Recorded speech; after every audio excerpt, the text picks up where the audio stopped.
I'm Hank Dittmar, and welcome to the second day of the Lean Marathon.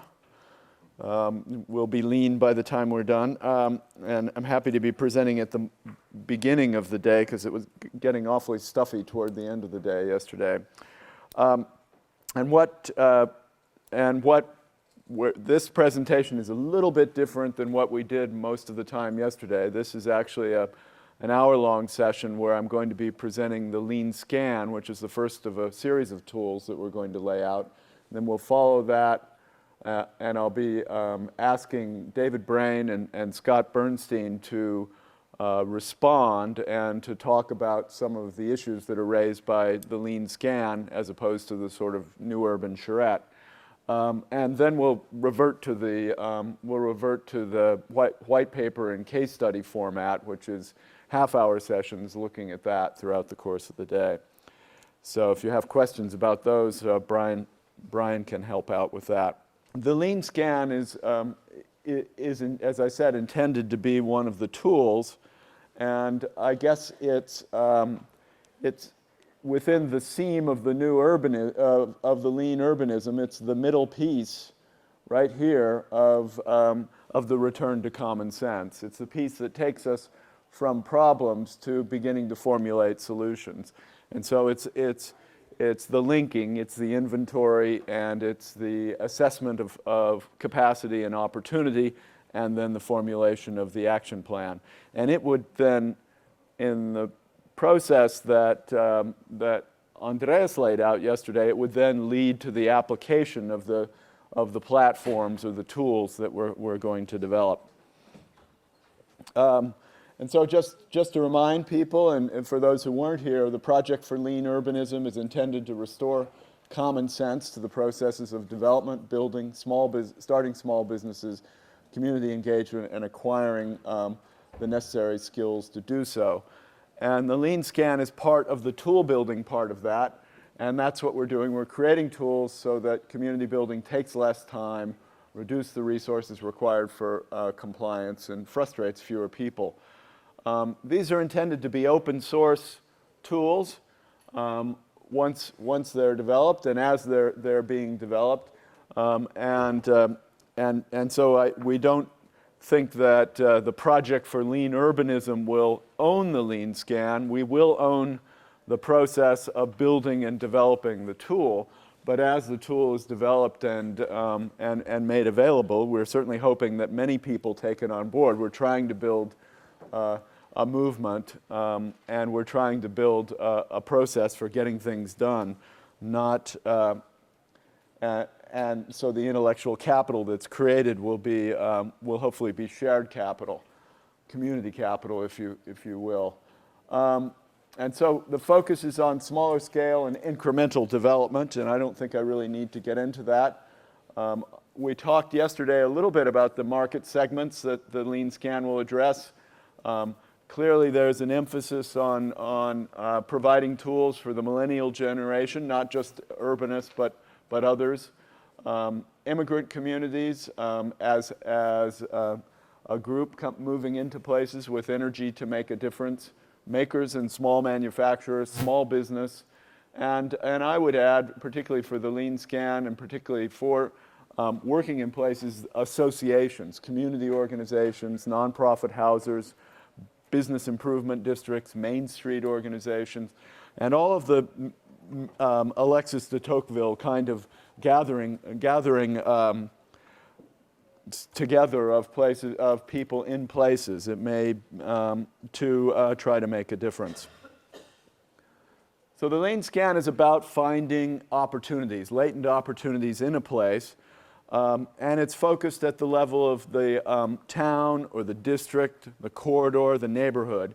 It's not a regional tool necessarily, and it is about leveraging underutilized assets. And so the idea is, unlike the sort of typical new urbanism project, which may be about creating a long-term build-out strategy, this is about identifying opportunities that may already exist but have not been taken forward. And it's also about trying to unlock synergies between existing built assets, financial assets in a community, and social and natural resources. So it draws on the charrette, it draws on a lot of work by the Prince's Foundation, and also the work by groups of community practitioners who've tried to move the focus from focusing on the problems in places to identifying and building on the assets in places. And that movement, asset-based community development and other like movements, has something to teach us. It sometimes appears a bit like community cheerleading, and that's not the part that we're actually aiming for. We're actually aiming for a pretty hard-nosed assessment of assets and how they can be deployed. And there's been some debate on the listserv about who would commission and what do Lean projects, who do they work for and how do they start up. And I think it's important to say that the Lean scan may be undertaken by a group of experts, but it would be commissioned by and at the behest of a state or a locality or community organizations. And the implementation then of Lean projects is going to be by those assets that you find in the Lean scan. So it's partly a process of using expertise to empower communities to take things forward. And I think that's kind of what David's going to talk about, the relationship between professionals and communities and how that can be taken forward. We've talked about sort of the seam, and I think this is a different cut. It's something that I cribbed part of from Stuart Brand's book, or lecture on how cities learn. And he argues that cities are composed of different layers that change at different rates. So that a city might be founded in its place in nature.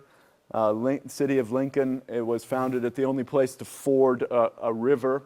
And our job is stewardship. Culture, we try to sustain culture. Most of the new urbanism sort of happens in this area. The area of governance and the area of infrastructure, which shape and manage where we're going with cities. And Stuart argues that a lot of what we did in the 20th century distorted the basic fabric of cities by misunderstanding this, that we were altering basic natural features of cities in order to accommodate commerce, which is a rapidly changing thing. And so my little drawing here is trying to show the rates at which things change. And Lean urbanism is up here at the top part in the fashion and commerce. And what we're trying to do is not do things which take a long time, which alter the basic fabric of cities, but actually find niches within the existing fabric, exploit them for the betterment of people's lives and the improvement of the economy. And so I think that's important. Stuart says it's very important because while the slow-paced parts of a city have all the power, the learning happens in the fast-paced parts. And if you do good things, then it percolates downward.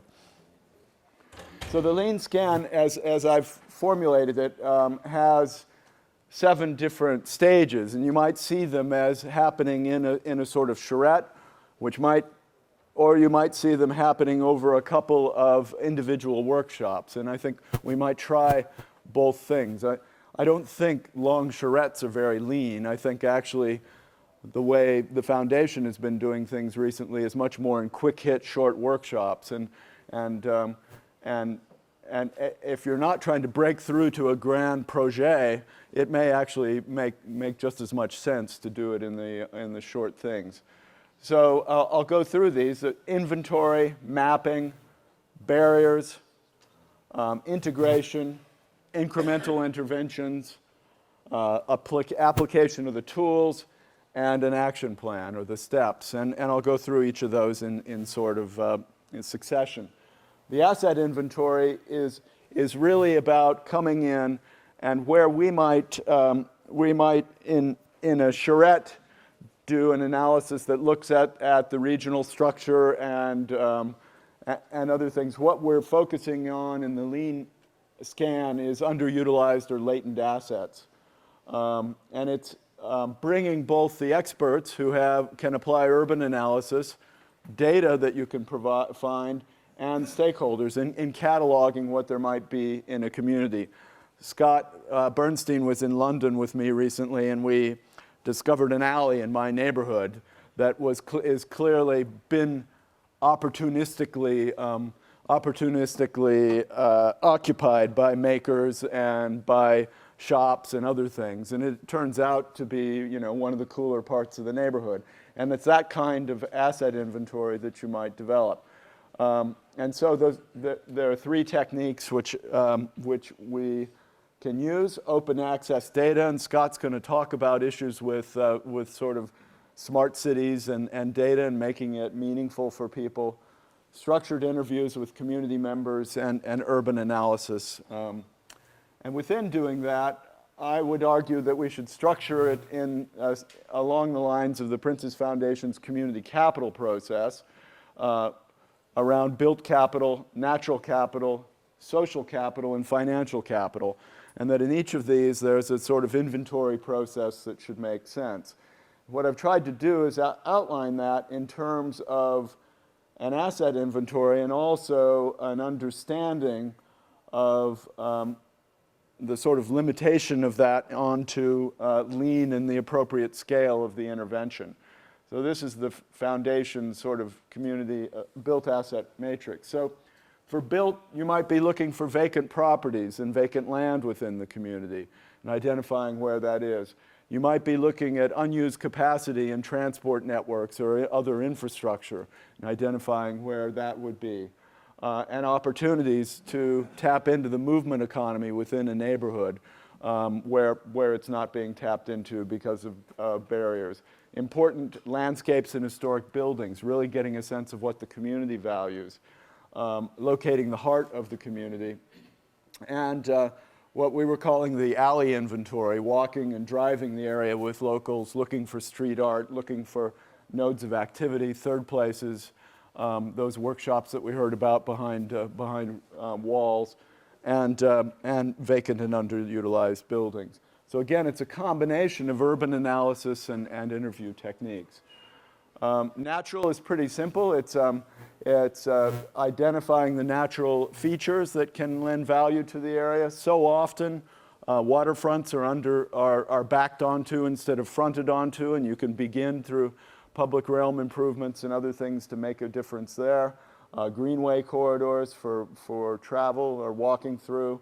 And then taking a look at vacant land and thinking about its opportunity for food production or open space or other things. And then environmental challenges and court decrees and other things which might actually lead to opportunities for lean frameworks or investment in specific areas. The social side is really about identifying all of the associations within a community and also assessing population. And so local nonprofits, whether they're community development corporations, bids, what their focus is and how much capacity and ability they have. Other associations, churches, neighborhood watch, homeowner groups, heritage groups, and identifying the extent of those networks. And then the classic sort of what's the population, where it is spread out, what racial and ethnic diversity there is in the place, and government institutions as well. And that can be done through sort of an interview process and really just clear assessment. Financial and economic at this scale is about understanding that even in the poorest communities, there are a wide variety of financial institutions, and there's a wide variety of investment already happening in those places. So businesses, supply chain, bank branches, et cetera. And this could be done through both interviews, driving around, and observation. And I think there are going to be pretty significant online databases as well for finding this out. It's a lot of information, so we'll put this on the website after today as well. So then the next step is really beginning to map these things at the built, the natural, and social capital, and doing that at multiple scales, the neighborhood scale and then the linkages beyond that. This is one of the asset-based community development maps, which begin to give a sense of their kind of focus. And this is a map that we prepared for a rural community in Devon, cataloging built assets. And this is the kind of information you can get from open data sources. This is a map of vacant and abandoned buildings in Chicago. And many, because of large foundation investment, many cities have prepared these kind of inventories now, and they give you a sense. And in many places, they're being used to turn them from vacant buildings to vacant lots. So, you know, there's an issue there.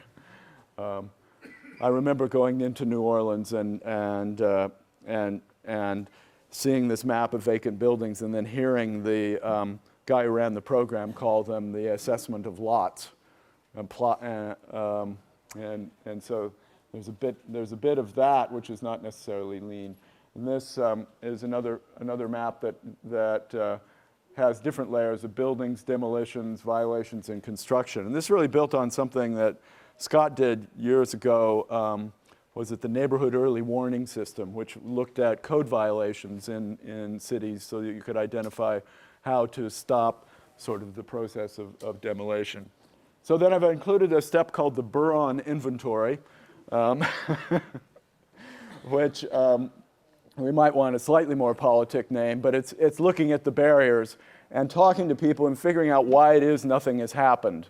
And so this is going to be, at the technical level, looking at things like codes and the like, but at the personal level, getting down to people and learning their war stories. And I think, you know, in many communities, identifying the dysfunction only happens when people grieve in front of you about how hard it is. And you have to go through that process before they become willing to open up to the possibility of change.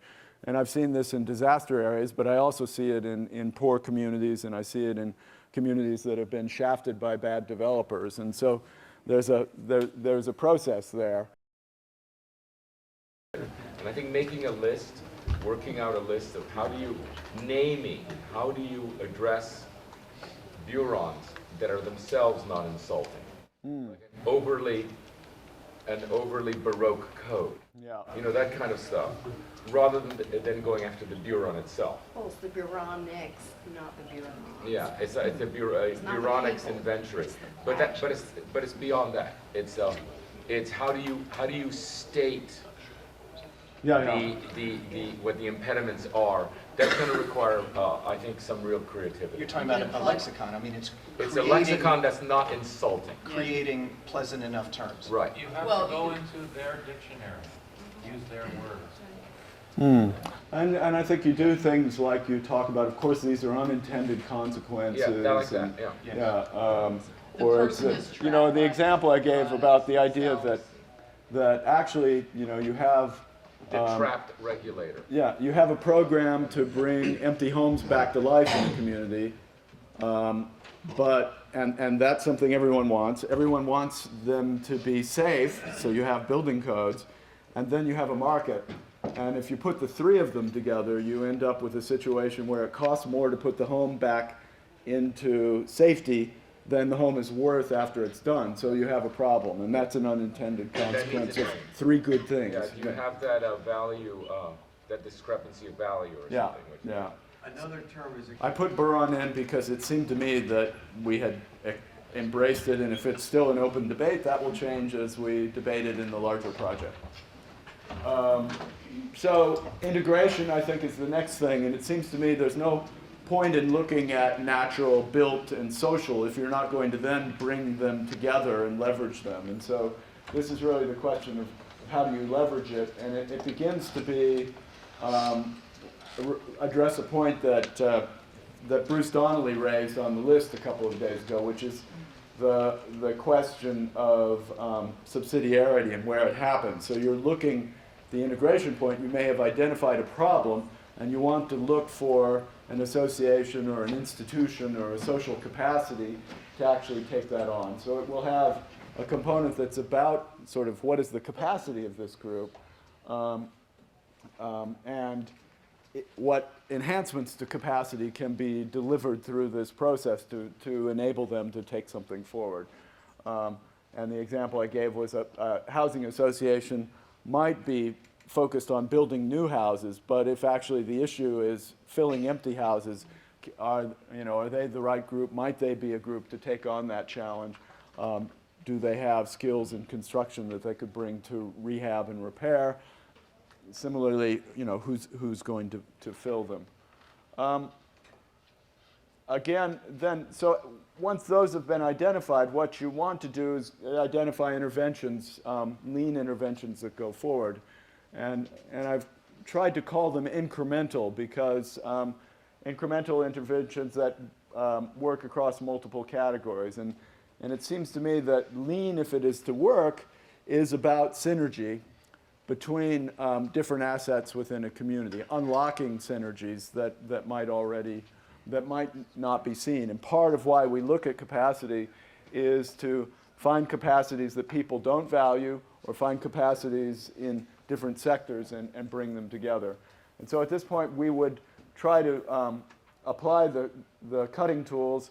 And I haven't kept track of what they're named now, but this is one where we're still trying to decide the exact name. But subsidiarity, the transect, which is about scaling the intervention, and incrementalism, which is about finding the solution to 80% of the problem with hopefully 20% of the effort, as opposed to the 100% solution.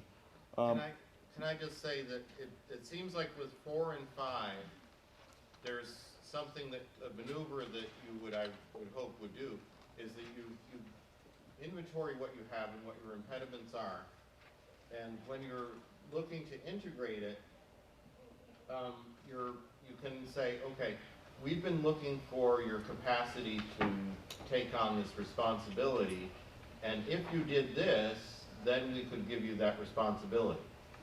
And then that becomes like a to-do item, right? So then you can actually, that might be the kind of thing that you do incrementally, is this is what you need to do as a step to doing something. And that's happened where, I worked in a local development corporation. We wanted to do a storefront program, or I wouldn't say we, because that's how it got in, but they wanted to do a storefront program, and they realized, somebody told them, we need somebody who can draw storefronts and draw up these things so that the builders don't, or the owners don't have to.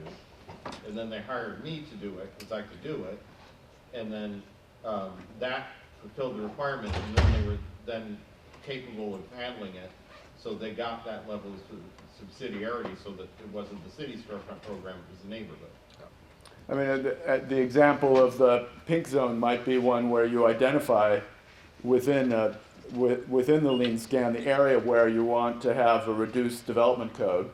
You identify the conditions under which someone might, you identify the minimum urban conditions they have to satisfy, and then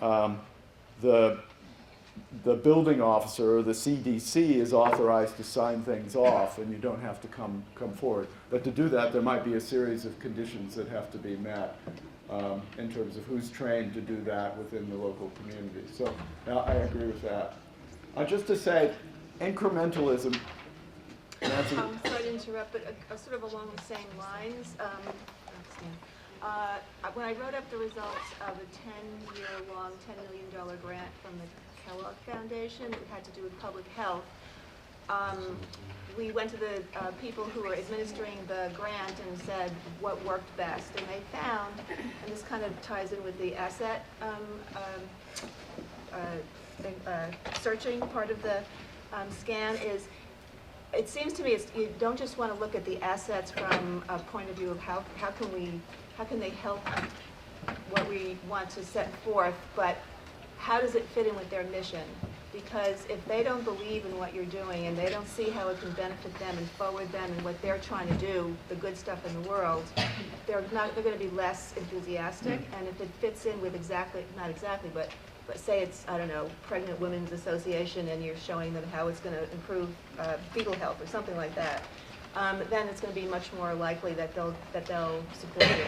So this might be implied, but I just thought Yeah, I mean, it's entirely possible that a community development corporation, because they're all about getting grants to build new houses, would not be interested at all in filling old houses, and so you'd then have to look for someone else, because, yeah. I just wanted to mention that I have been doing a very, very simplified version of this as a community engagement workshop process.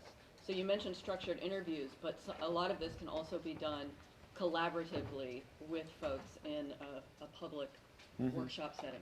That's And then usually that how we gets do it. I just think at some level I've also found that you have to reach out to get underrepresented groups into it, and the way to do that is actually by going to them and doing interviews. So, but Absolutely. yeah, I mean, I sort of assumed that you would do community engagement, but this was trying to get, you know, some assets are underutilized, social assets, they're underutilized because people don't know how to find them, and so that's why the next step.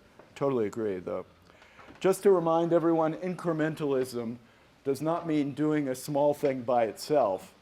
It means doing a small thing as a part of a path to a larger thing. And so within this, we do want to have reference to perhaps the larger city plan, and the notion that if you relate it to the larger project, you're actually going to be able to bring people more on side as well. But incremental should make reference to the larger plan, but you try to do the things that you can do yourself without referring to outside authority first, and those build capacity. You would apply the lean tools, and I haven't gone into much detail on that because we haven't written them yet, but those are the things that we would do, and then you begin to develop an action plan that is pretty standard in terms of assessing the options in terms of their impact, their ability to build critical mass, their relationship to the economy, and resource and time intensiveness. So you know, it's a balancing of what's important with what you can get done and what leads to the next thing. It's not, and that's a different kind of prioritization than you might make if you were doing the comprehensive plan for an area over 50 years. And then you identify, importantly, increments of actions, a time schedule, and where and what outside action and approval is needed. And that relates back to the first thing. And finally, as we've been talking about throughout, this is a sort of sequential process in trying to identify implementers within the community. And I think this is very important with Lean, perhaps more important than it is in the traditional sort of new urbanism project where you've got a developer commissioning you or you've got a local authority commissioning you. The presumption is that they're the implementers. And here what we're doing is defining community capacity and taking that forward. And you're wanting to leave that behind. So how's the Lean scan fit in? We're developing it in the first year. We hope to test it with a pilot in the first year, and then it'll be the first stage of the pilot projects in year 2. Year 3 is toolkit and scaling up. Doug Kelbaugh has suggested that in year 3 the CNU will be in Detroit, so that might be an interesting opportunity to actually come back and visit the first of our projects, kick the tires, as it were. So that's Lean Urbanism, making small possible.